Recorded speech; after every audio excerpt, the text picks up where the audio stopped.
Vamos chamar agora o nosso próximo convidado, então, o professor de Sociologia da UFRJ, Michel German, nosso parceiro também de sempre aqui, principalmente nesses momentos de muita tensão, né, professor? Bom dia, seja bem-vindo ao ICL. Bom dia a todos, a todos. Muito boa a entrevista anterior, hein? Fico até constrangido de ser depois dela. Imagina, professor. E a gente vai continuar falando, obviamente, sobre os atos golpistas do 8 de janeiro, né? A gente tem imagens e que a gente está vendo o tempo inteiro, né, da invasão no Palácio do Planalto. A gente encontra pessoas ali embrulhadas na bandeira, destruindo tudo que via pela frente. Tinha gente tentando assaltar a caixa eletrônica, as pessoas ali num comportamento de seita, que é o que a gente sempre diz, né? E eu queria perguntar para o senhor, essas pessoas representam a extrema-direita em ação, né? A capacidade que a extrema-direita tem de liderar pessoas em atos tão violentos. E aí o ministro acabou de dizer para a gente agora que nenhum golpista ficará impune no Brasil, para que essa gente nunca mais tenha essa ousadia de invadir a sede dos três poderes e atacar a nossa democracia. Mas é muito perigoso e muito preocupante esse comportamento de seita que leva as pessoas a atos tão violentos assim, não? É muito perigoso, mas a gente está nessa beira desse abismo há algum tempo. A gente está se afastando do abismo quando a gente vê uma pessoa como o ministro Flávio Dino num cargo tão importante. Esse abismo ele começa em 2018, né? Ele começa com a ascensão da extrema-direita, ao cargo de presidência da República. O ministro tem utilizado as palavras certas para descrever os fenômenos. Ele tem chamado essa extrema-direita de extrema-direita fascista. Não é? A extrema-direita fascista tem etapas de desenvolvimento. A primeira etapa é o discurso do ódio, que acaba produzindo uma mobilização social. A segunda etapa é a implementação política desse discurso do ódio. A terceira etapa é a constituição de grupos fanatizados que impossibilita para eles a perspectiva de perderem o poder. E a quarta etapa é o projeto de destruição em marcha, né? A gente costuma olhar para a quarta etapa como se ela fosse uma etapa autônoma, mas ela é antecedida pelas três etapas anteriores. E aí, nesse sentido, a eleição do Bolsonaro ela foi fundamental para a destruição do dia 8 de janeiro.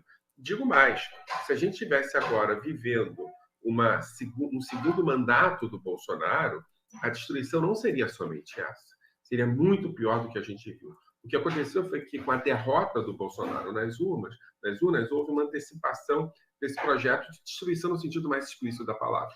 E agora, a gente não está vivendo essa experiência de destruição, de ódio, a partir do dia 8 de janeiro, nem a partir do final de dezembro, com a destruição em Brasília. A gente está vivendo isso desde 2017, 2016, com a eleição de Bolsonaro em 2018 se fortalece, e essas etapas vão sendo queimadas. A gente está vendo o fascismo em ação. Professor, deixa eu te fazer uma pergunta. Antes, um ótimo dia para o senhor. Foi uma grande substituição a gente sair da entrevista com o Dino para uma entrevista com o senhor, que sempre traz fatos muito importantes para a gente. Sobre esse avanço do extremismo e do neonazismo no Brasil, tem um dado no Rio Grande do Sul que foi muito revelador. Só no Rio Grande do Sul, o número de ocorrências policiais com os termos nazismo e neonazismo foi de 7 em 2019 para 41 no ano passado, um aumento de quase 6 vezes. Isso tem a ver com o aumento dessas células neonazistas, com o crescimento do neonazismo no Brasil, ou a gente está falando mais sobre isso e está dando nome, né? Porque esse fenômeno já acontecia no Brasil também. As duas coisas. A gente está passando por dois fenômenos que são complementares e paralelos. O Brasil hoje é o país onde o crescimento de perspectivas neonazistas é o maior do mundo. Nenhum país, em 6 anos, teve tão crescimento de extrema-direita. Como é que a gente sabe disso, William? Por conta de pesquisas qualitativas. Não é? Quando a gente entrevista pessoas e essas pessoas dizem uma gramática que a gente vincula com o neonazismo, a gente percebe que não é só a classificação de grupos neonazistas. A gente também avalia que essas pessoas são efetivamente mais neonazistas do que eram, porque essa gramática neonazista foi a gramática pública, a gramática política, a gramática que se instaurou no poder nos últimos 6 anos. Então, houve uma alfabetização de grupos na gramática neonazista.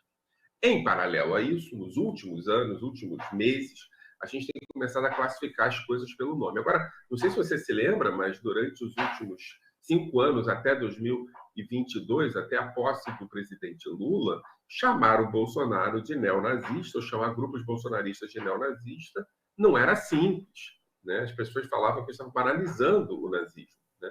Então, eu acho que a partir da posse do presidente Lula, a gente começa a classificar as coisas pelo nome delas, mas isso também significa, e eu posso te dizer que as pesquisas qualitativas mostram isso, que há um crescimento exponencial de grupos de extrema-direita, inclusive de neonazistas.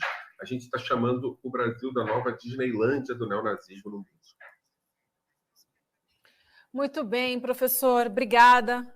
Sempre bom conversar com o senhor também. Hoje, depois do Flávio Dino, ficou melhor ainda, então. Trouxe brilho aqui, mais brilho para a nossa conversa. Então, muito obrigada, professor. Um bom dia, até uma nova oportunidade. Contem comigo, um abraço.